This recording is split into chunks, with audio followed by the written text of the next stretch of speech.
Hi, I'm Carol Green with Kansas City Parks and Recreation, and welcome to the Weekly Report. Fall in Kansas City is beautiful. It's awesome. I'm standing here at the Wagon Trails Dog Park. Each Sunday in October, you can enjoy the fall colors with Walktober. You can walk, run, yes, bring your dog, of course, on a leash, and enjoy 4 different Kansas City parks. Each Sunday in October, that's Sunday, October the 6th at Cliff Drive from noon to 2 p.m. with historian Michael Bushnell. Sunday, October 13th at Longview Trail from 10 a.m. to noon. Sunday, October 20th at the Blue River Trail from noon to 2 p.m. And Sunday, October 27th at Brush Creek Trail from noon to 2 p.m. And don't forget, the first 200 people at each event will receive a commemorative button. October brings one of my favorite holidays, or should I say, holidays. Come celebrate Halloween with your favorite dog in costume on Saturday, October 12th from 1 p.m. to 2:30 p.m. at Wagon Trail Dog Park. Would you like to get connected to people, places, and things in Kansas City, Missouri? Come and join me on October 17th at the Bruce R. Watkins Cultural Heritage Center for the Community Information Exchange. Come and see what's going on, who's going on, and discover some of Kansas City's best kept secrets. For more information, you can give me a call at 816-513-7701 or go to our webpage at kcparks.org. That's kcparks.org. Thank you for watching the Weekly Report. I'm Carol Green. Stay tuned for more city videos. The Civil Rights Division of the Kansas City Human Relations Department investigates complaints of alleged discriminatory treatment in employment and public accommodations on the basis of race, national origin, age, sex, disability, religion, gender identity, sexual orientation, and retaliation. We meet with persons who file complaints, those that complaints are filed against, and witnesses with relevant information. We also request relevant documents that will assist us in making a recommendation on the evidence. We are neutral fact finders. We don't represent one side or the other in the cases we investigate. We also provide training where we discuss the scope and coverage of the ordinance we enforce. If you have questions, would like training, or want to file a complaint, contact the Kansas City Human Relations Department at 816-513-1836 or visit our website at kcmo.gov/humanrelations/civil rights.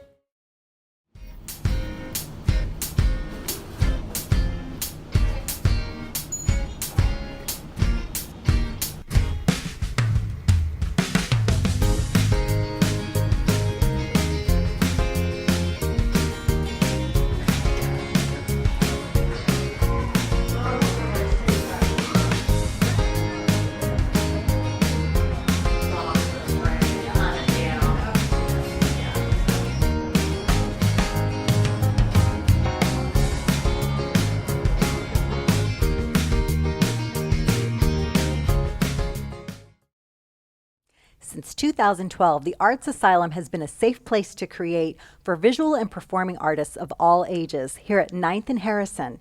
Their newest production of Jesus Christ Superstar is supported by the Neighborhood Tourist Development Fund. And here to tell us more is Corey Childs and Kyle Hatley.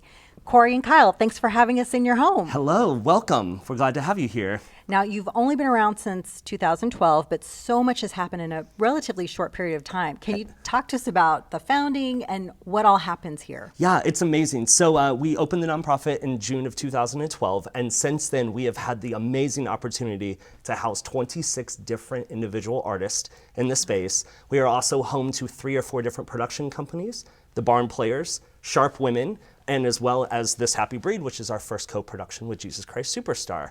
Our programming is often really exciting because we work from any age, from 5 years old all the way up to a 91-year-old. So we're really excited that we are able to provide that safe place for everyone, no matter what your talent is, to create. So when you talked about the visual artists, you have studio spaces available for that creativity to happen. That is correct, yes.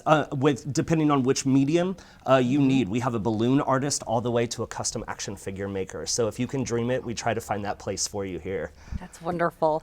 And you also have event space that you rent out. Correct. So we also love to bring people into the neighborhood. And to do that, some of the best ways to do that are to bring them into this theater here, or as well into our sort of collab space that we have adjacent, named the Ann Brown Collab Space. And in that room, we can house any meeting you may need to have, any dreaming that you need to accomplish. And inside of this theater, we love to make all those dreams come true. And you've had recent renovations as well. So can you talk about what that meant for you as an organization? Absolutely. So the two big renovations that we have are things that I cannot be more excited about. We first started here in the theater in February of 2017, where we did a full renovation. Before that, it was just a black box. You came in, the walls were black, there were still probably a few pews left in the room from whenever it was originally a church. And so we did this full renovation so we would be able to bring all different sorts of artists and calibers here into the space to create their most professional way possible. Following that, this past February, we renovated our lobby thanks to a lovely grant from the Sunderland Foundation. And they helped us completely open up the space because we had such a success that we can have so many people in this room. But when they leave, the lobby really just didn't kind of feel that caliber that we needed. It didn't match the theater space. And now we've knocked down a few walls and we can fit everybody in the lobby, so then after the show, they can just have a great conversation with the cast and crew and you don't kind of feel squished and that you need to get out back into the street. So like one of the coolest things about this, about the Arts Asylum, is that the Arts Asylum actually used to be a Baptist church. And so after the renovations, we've sort of taken out some of those different aspects of it being a church. We've kept the stained glass windows because those are gorgeous. But Jesus Christ Superstar in particular is sort of our first piece where we've tried to sort of bring the church back into the artist facility. It's been kind of an interesting conversation after so many years of trying to separate from being a church, and then now to sort of come back and embrace certain aspects of that and still provide it with a safe place to create for everyone. And just like a church or a theater, people come together to see something magical. Absolutely. Yeah. So you're hearkening back to your history. I love that. I love the space so much. I could talk about it forever.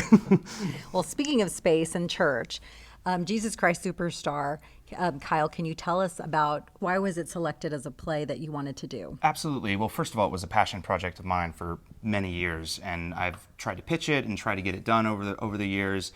But it's a complicated, very difficult show sometimes to produce, so it wasn't always in line with missions of other theaters or the budgets. So one day I got a call from Corey and Courtney asking if I would be interested in directing Jesus Christ Superstar. And that came about because one of the actors in the show, Justin Van Pelt, who is a highly recognized local actor that lives in New York City, but he is also known as a Kansas City actor, did a show in 2017 with the Arts Asylum called Hedwig and the Angry Inch. And after that show's completion, Corey and Courtney wanted to do something with him again and asked him what would be a passion project for him. And he said Jesus Christ Superstar. And my buddy Sean Hogue happened to be there and suggested that they reach out to me. And at the same time that they were reaching out to me about it, I had been developing a small theater company called This Happy Breed with collaborators and friends of mine, Natalie Licardello, Dan McGill, and Sean Hogue. So we dove headlong into this endeavor together, knowing that we all had a passion to produce it. And there's something prescient about it for today's time, though it does have a sort of a Christian list of characters. There is something in it inherently for everyone. And the way we're going about this is to take a look at how we hurt each other, but also how we save each other, not just through divinity, but mostly through our humanity. And that's sort of the core focus and mission of this production and what has been driving us for almost 2 years since we talked about it. Wow, that's a long time, and it runs through October 12th. And if, I'm sure everyone is going to be excited to see it and to get tickets. Where's the best place to find information about Jesus Christ Superstar, but also the Arts Asylum? Absolutely. I would visit the artsasylum.org/JCSKC. Great. Well, thank you both for taking time to talk to us about what's happening here under one roof. And we look forward to Jesus Christ Superstar. Thank you so much for being here, and come back and see the show soon. Absolutely. Thank you. Thank you. The Neighborhood Tourist Development Fund supports local nonprofits that bring cultural, social, educational, and recreational activities to our area.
To learn about additional upcoming events, visit kcmo.gov/ntdf.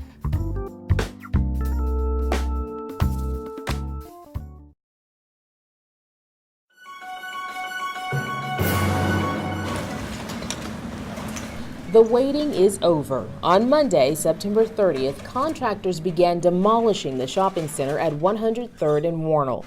The shops sit along Indian Creek and often experience flooding, the most memorable in 2017 when people had to be rescued from the roof of Coach's Bar and Grill. After that flood, the city purchased the property with Go KC bonds.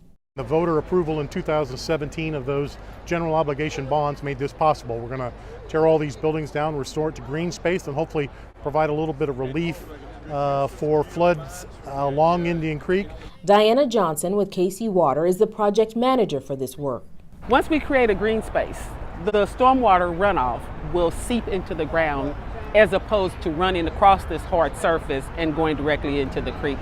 This project will take a couple of months to get everything knocked down, cleaned up, and landscaped. It's something neighbors have been wanting to happen. They just want to see the buildings come down and the flood control project move forward.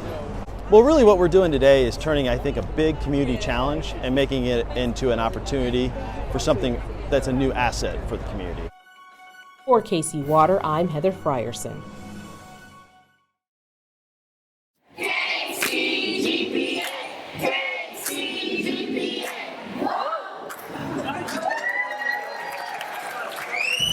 The first all-girls charter school in Kansas City has opened with a ribbon cutting by Mayor Quentin Lucas. One of the co-founders of the Kansas City Girls Preparatory Academy is none other than one of KCPD's finest.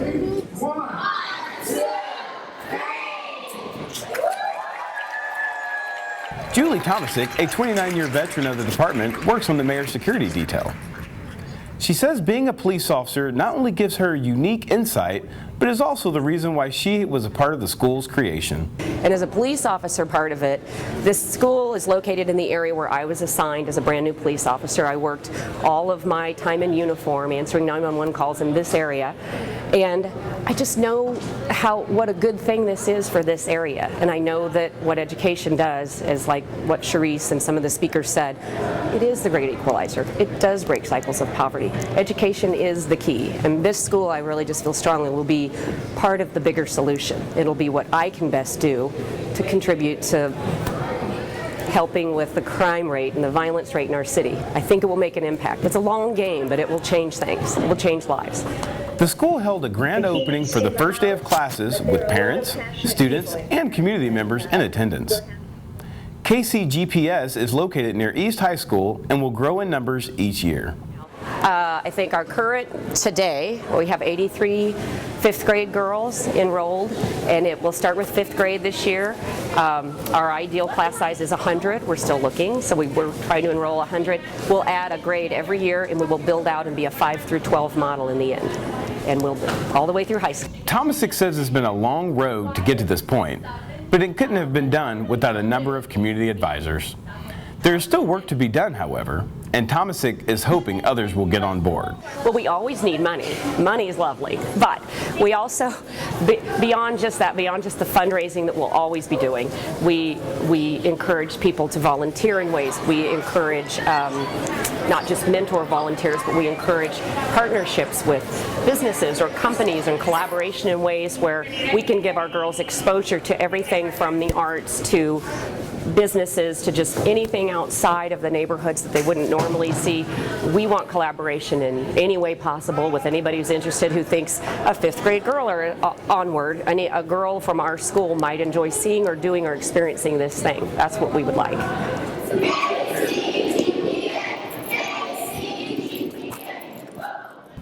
If you'd like to help the Kansas City Girls Preparatory Academy, go to kcgpa.org.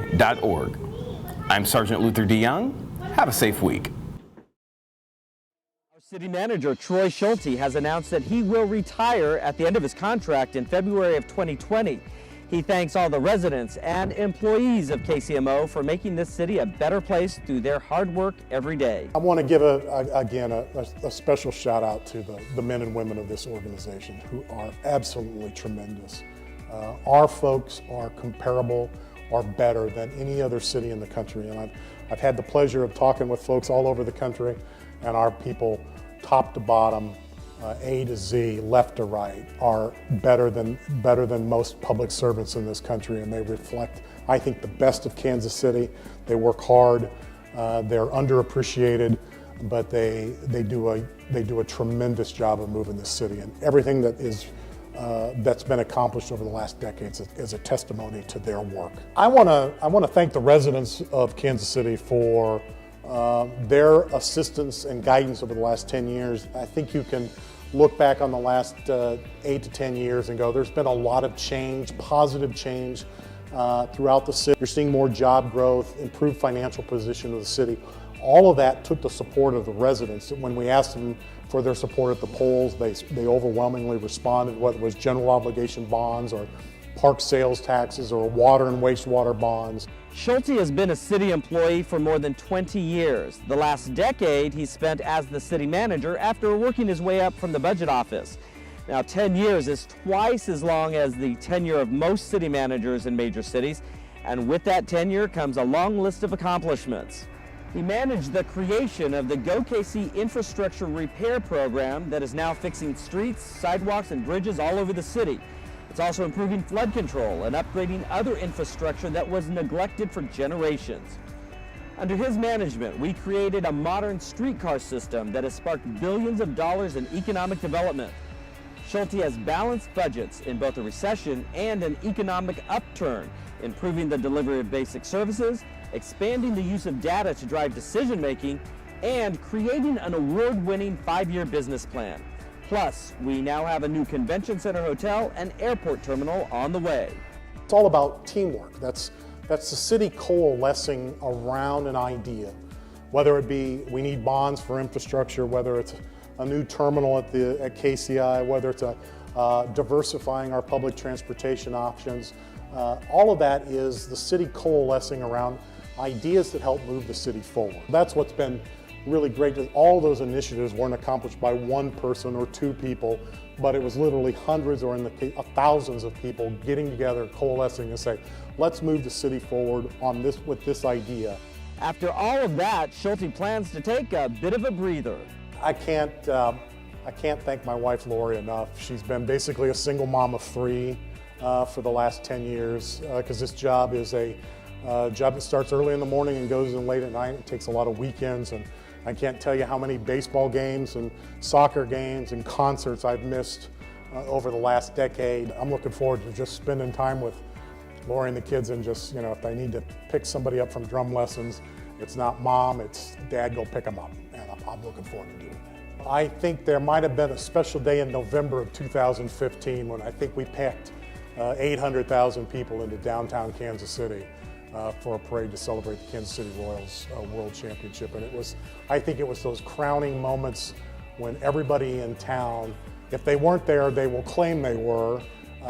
And it was a classic moment where the city was united, whether it was Johnson County or Clay County or Kansas City, Missouri, or Cass County or Northwest Missouri or Southern Iowa. For that moment, that afternoon, we were all Kansas Cityans.